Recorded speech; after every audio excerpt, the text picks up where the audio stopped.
আমরা সকলেই জানি যে কোনো রূপাতেই পশ্চিমবঙ্গের কর্মচারীরা এআইসিপিআই মেনে ডিয়ারনেস অ্যালাউন্স হাতে পায়নি। তাহলে বঞ্চনাটা সুদীর্ঘকালের, কিন্তু এই বঞ্চনাটা সহ্যের সীমা পেরিয়ে গেছে 2011 সালের পর থেকে। এটা সহ্যের সীমা পেরিয়ে গেছে। 2009-এর যে রূপা, সেই রূপাটাকে নিয়ে কেস চলছে। 3টে সরকারি কর্মচারী সংগঠন তারা কেস করেছেন, সেই মামলা চলছে। স্যাট হয়ে, ডিভিশন বেঞ্চ হয়ে বর্তমানে সেই মামলা সুপ্রিম কোর্টে চলছে। সুপ্রিম কোর্টে আমরা যখন এখানে বসেছিলাম তখন আমরা বলেছিলাম যে দেখুন, আদালতের বিষয়টাতে আমরা মাথা গলাচ্ছি না, আমরা শুধুমাত্র ফোকাস করব 2019-এর রূপার যে বকেয়া মহার্ঘ ভাতা, সেই বকেয়া মহার্ঘ ভাতা আদায়ের জন্যই আমরা ফোকাসটা করব। এবং সেই জায়গাতেই কিন্তু আমরা নিজেদেরকে কনসেন্ট্রেটেড রেখেছিলাম। একদম যে সবকিছু পেয়ে গেছি সেটা নয়, আবার কিছুই যে পাইনি সেটাও নয়। আমরা পেয়েছি কিন্তু অনেক। আজ থেকে 2 বছর আগে আমরা এখানে যারা বসে আছি অধিকাংশই আমরা কেউ কাউকে চিনতামই না। আমি নিজের কথাই বলি, একজন ছাপোষা প্রাথমিক শিক্ষক, দুর্গাপুরের একটা প্রত্যন্ত জায়গাতে শিক্ষকতা করি। আমার সামনে শৈবালদা বসে আছে, কলকাতা কর্পোরেশনের ডাক সাইটে অফিসার, দাপুটে অফিসার। চেনার কথাও নয়, ওনার অফিসে পা দেওয়ার মতো ক্ষমতাও আমার নেই। বঞ্চনা আজকে আমাদেরকে সবাইকে এক জায়গায় নিয়ে এসে দাঁড় করিয়ে দিয়েছে। সেই নিয়ে আমরা লড়াই করছিলাম। পশ্চিমবঙ্গের মধ্যে ইতিহাসে এই প্রথম কর্মচারী, শিক্ষক, অস্থায়ী, স্থায়ী সকলেই আমরা এক প্ল্যাটফর্মে এসেছি। সুবীর সাহার মামলা শুনানি হচ্ছে, সেখানে গিয়ে দাঁড়াচ্ছেন ইন্দ্রজিৎ মণ্ডল, সাকেত ঝাঁ, এরা। ভাস্কর ঘোষকে মামলা দিচ্ছে, সেখানে গিয়ে সুবীর সাহারা তদারকি করছেন। এটুকুতেই মনে হয় এই মঞ্চের সার্থকতাটা প্রস্ফুটিত হয়ে গেছে। আর নতুন করে কিছু চাওয়ার নেই। আমরা বঞ্চিত হয়েছিলাম তার কারণ আমাদেরকে শতভাগে বিভক্ত করে রাখা হয়েছিল বলে। এখন বঞ্চনাটা মিটছে তার কারণ আমরা এক হতে পারছি বলে। যে যত বিভক্ত হবেন তত বঞ্চনার বাহার বাড়বে। আর যদি এক হতে পারি, একে অপরের কাঁধে চেপে আমরা বঞ্চনার পাহাড়টাকে ডিঙোতে পারবো। তফাৎটা হচ্ছে এই জায়গাতেই। লড়াই চলছে। আমরা দেখলাম যে জং ধরে যাওয়া ডিএর চাকাটা অল্প অল্প করে খুলতে শুরু করেছে। অত্যাচারী শাসকের কর্মচারীদের প্রতি বাক্যবাণের পরিবর্তন হচ্ছে। সরকারি প্রশাসন ব্যবস্থা আমাদেরকে ভয় পেতে শুরু করেছেন। আমরা একের পর এক দাবি সরকারের কাছে চাপ দিয়ে আদায় করতে পারছি। তার পাশে পাশে আরেকটা স্রোত দেখতে পাচ্ছি যে আমাদের অবসরপ্রাপ্ত কর্মচারী, যাদের নুনান্তে পান্তা ফুরোনোর দশা, 8,000, 9,000, 10,000, 11,000 টাকা পেনশন পান, তাদের কয়েক লক্ষ টাকা সরকারের ঘরে গচ্ছিত রয়েছে শুধুমাত্র একটা মামলার শুনানি না হওয়ার জন্য। আর ওই মামলাটার শুনানি হওয়ার সাথে কিন্তু আমাদেরকেও শুনতে হচ্ছে, না মামলাটা তো একটা মামলার তো ফয়সলা হয়নি, আপনারা কি করে অধিকার বলে দাবি করছেন। আমরা কাউন্টার করছি, কিন্তু তারা একটা কথা বলার সুযোগ পাচ্ছেন, মামলা তো বিচারাধীন।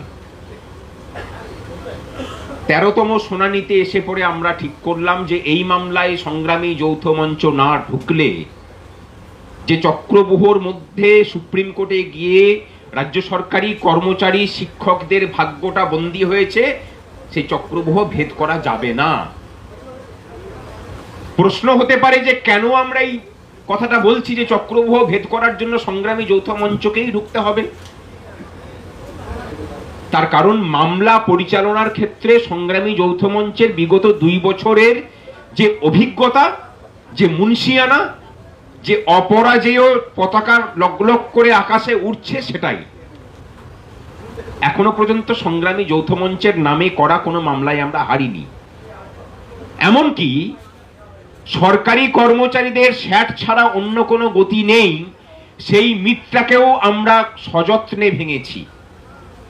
মামলার স্যাটে শুনানি হয়নি, কিন্তু হাইকোর্টে শুনানি করিয়ে নিয়েছি। এটা শুধুমাত্র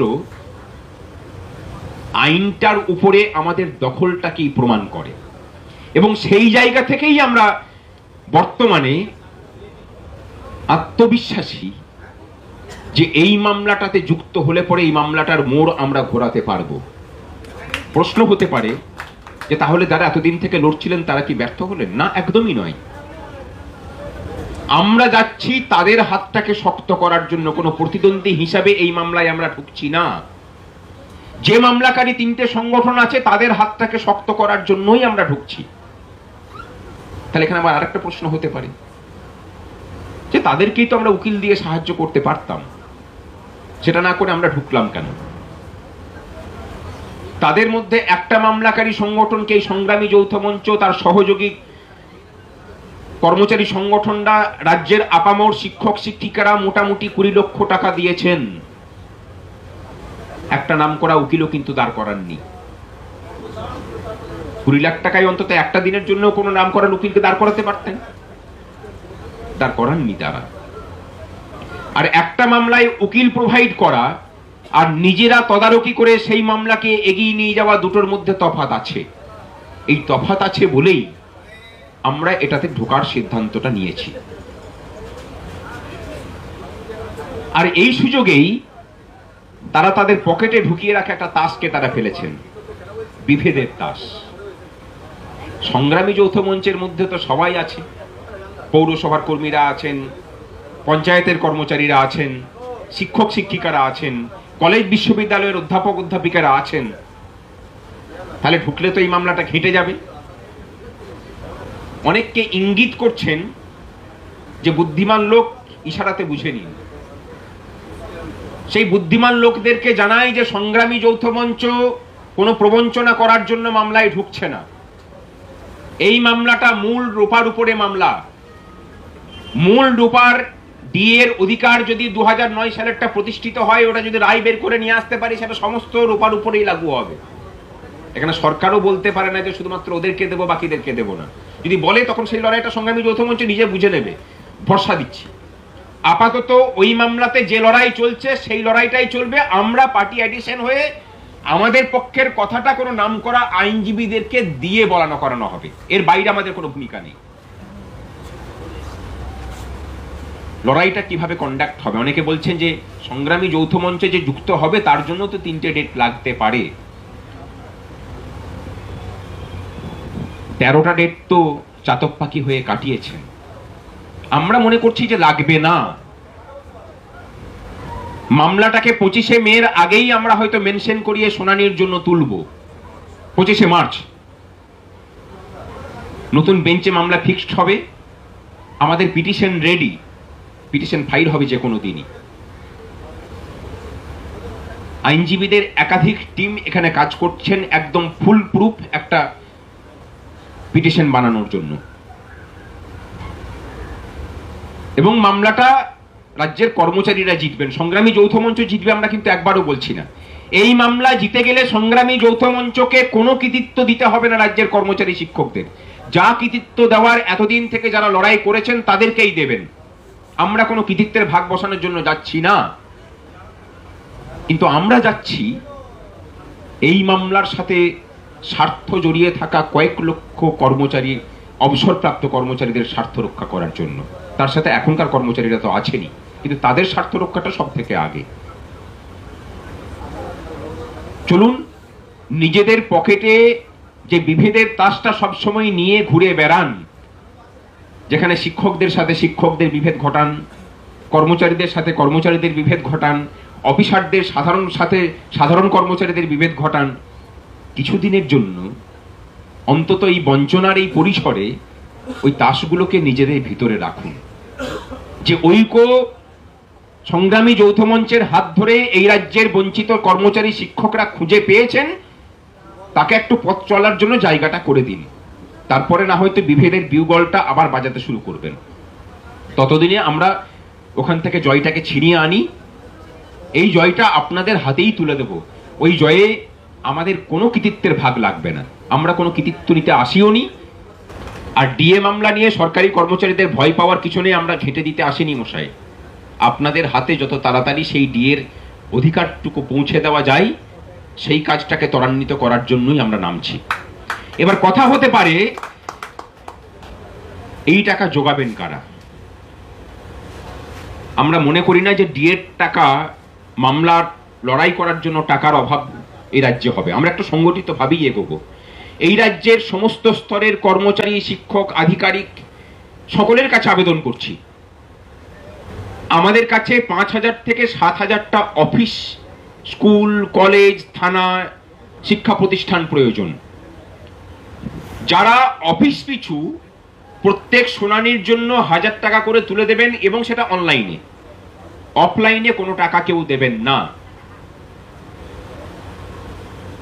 অনলাইনে দেবেন, আমরা প্রত্যেক ডেটের শুনানির পরে আমরা হিসেব বুঝিয়ে দেব।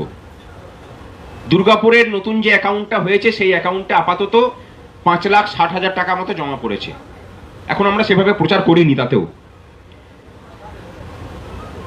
কোনো অফিসের অধিকর্তারা যদি মনে করেন যে আপনারা নিজেরা স্বেচ্ছায় দায়িত্ব নিয়ে আমাদের মধ্যে নথিভুক্ত করবেন, তাহলে নথিভুক্ত করে দেবেন, সেখানে পয়সা পাঠিয়ে দেবেন, আমরা একটা গুগল ফর্ম করে দেবো, সেখানে হবে। আর আমরা একটা সংগঠিত রূপ নিয়েও যেতে চাইছি। রাজ্যের কোনায় কোনায় সেই 7,000 অফিসটাকে আমরা যাব, পৌঁছাবো, সেখানে লিফলেট দেব, আমাদের ব্যাংক অ্যাকাউন্টের ডিটেলসটা দিয়ে আসবো, তার সাথে তাদেরকে জুড়ে নেব আমাদের সাথে। লড়াইটা যথেষ্ট কঠিন, একসাথে দুটো লড়াইকে আমরা হাতে নিচ্ছি, বর্তমান রূপার ডিএ এবং পূর্বের রূপার ডিএ। এর জন্য যে শক্তি প্রয়োগের প্রয়োজন, আমি মনে করি যে সংগ্রামী সাথীদের সেই ক্ষমতা আছে।